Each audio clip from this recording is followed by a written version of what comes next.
Your wife burns rice. My son will starve with a woman who can't even boil water properly.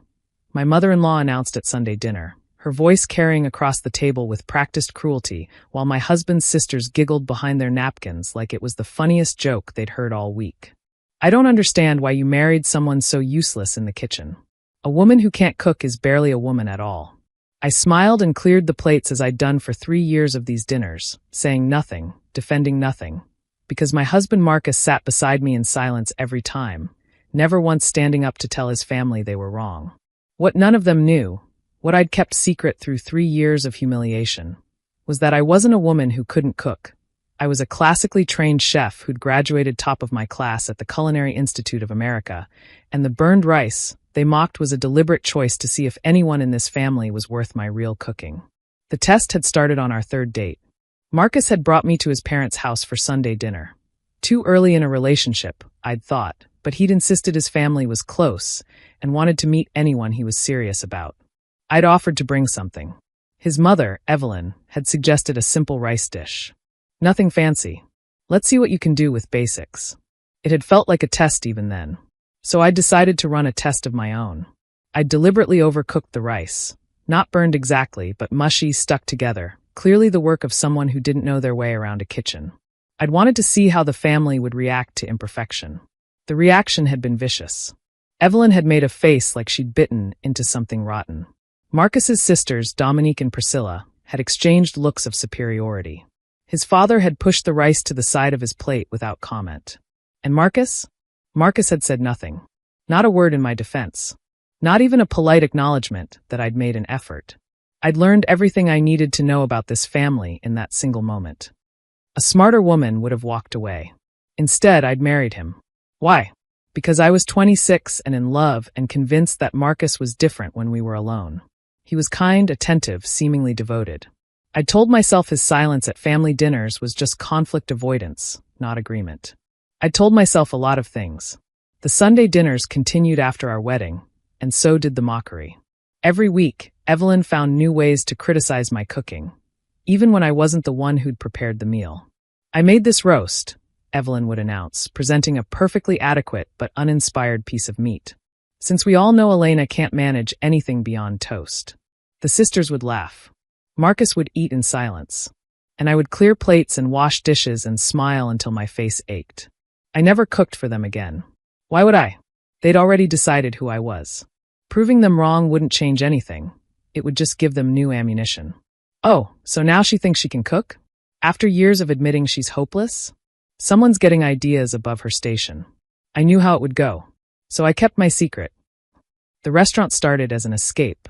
2 years into my marriage, I'd taken a job as a sous chef at a small bistro downtown. Just to get out of the house, I'd told Marcus. He hadn't objected. He was traveling frequently for work by then, and I think he was relieved I'd found something to occupy my time. What I didn't tell him was that within 6 months, I'd been promoted to head chef. Within a year, the owner had offered me a partnership. Within 18 months, I'd bought him out entirely and renamed the restaurant.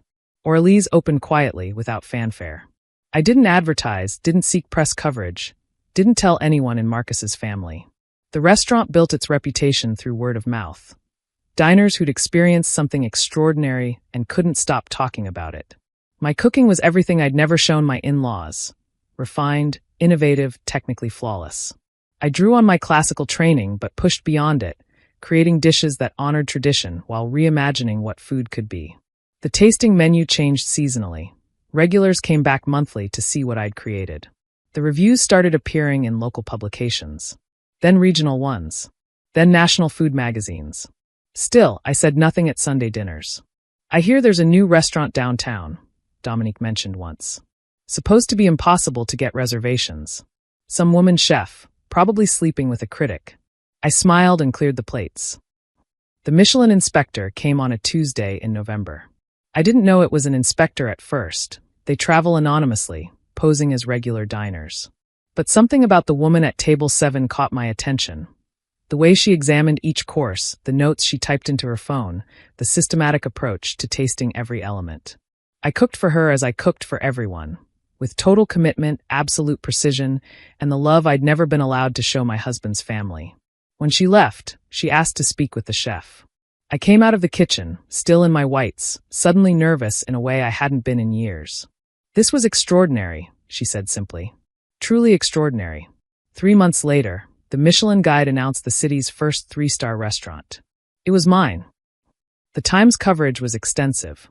A full-page feature in the food section, with photographs of me in my kitchen, descriptions of signature dishes, the story of how a small downtown restaurant had achieved the culinary world's highest honor.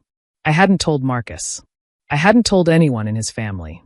I'd compartmentalized so completely that my 2 lives never touched.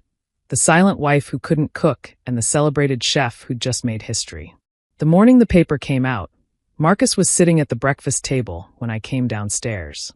He was holding the Times. My face stared up from the front page of the food section. "Is this you?" His voice was strange, not angry, not proud, something unreadable. "Yes. You own a 3-star Michelin restaurant." "Yes. You've owned it for 3 years." "Yes. And you never told me." I sat down across from him, suddenly exhausted by 3 years of silence. "Would you have believed me? Would your mother have believed me? I've spent 3 years being told I can't boil water, Marcus. 3 years of your family mocking me while you sat there saying nothing. I never thought they were serious. They were serious. And so was your silence." I gestured at the newspaper. "This is who I actually am. This is what I can actually do. But you never asked. You just accepted their version of me because it was easier than standing up to your mother." Marcus stared at the paper, at my picture, at the glowing review describing dishes he'd never tasted. "I didn't know. You didn't want to know. There's a difference." He drove to his mother's house that afternoon. I didn't know what he was planning. Part of me assumed he'd join them in mockery. Some new angle about how I'd deceived everyone. How the whole thing must be a scam. How a woman who burned rice couldn't possibly be a real chef. Instead, he showed them the Times. I know this because Evelyn called me 3 hours later, her voice shaking with something I'd never heard before, uncertainty. "Is this true? This restaurant, it's really yours. It's really mine. But you, all those dinners, you never. I never cooked for you after that first time.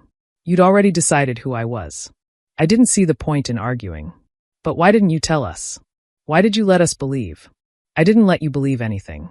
You chose to believe I was incompetent because it made you feel superior. You never once asked about my background, my training, my interests. You just decided I wasn't good enough for your son and spent 3 years confirming that belief." Marcus is very upset.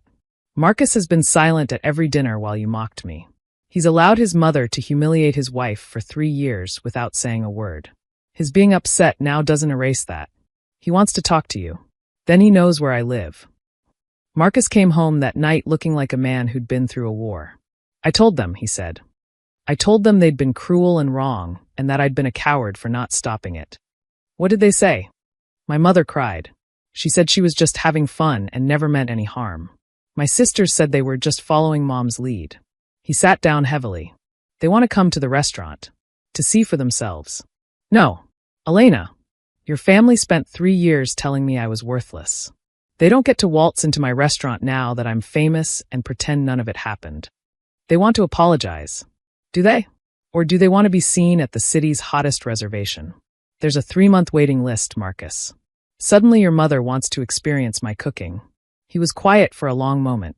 "What about me? What about you? I've never eaten your food. In 3 years of marriage, I've never tasted what you can really do." His voice cracked. "You hid this whole part of yourself from me.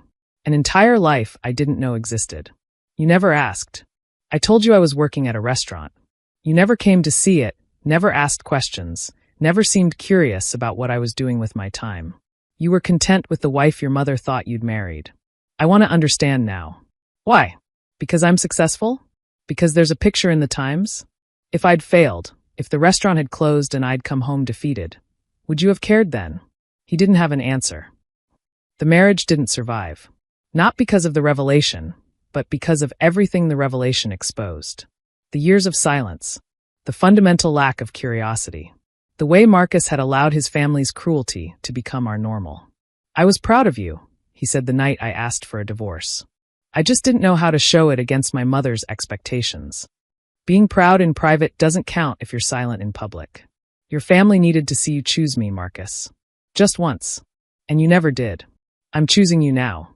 Now it's easy. Now there's a Michelin star and a Times feature, and everyone knows I'm not the woman who burns rice. But I needed you to choose me when it was hard, when all the evidence seemed to support your mother's narrative. That's when it would have mattered. The divorce was finalized 8 months later. Marcus got the house, I got the restaurant.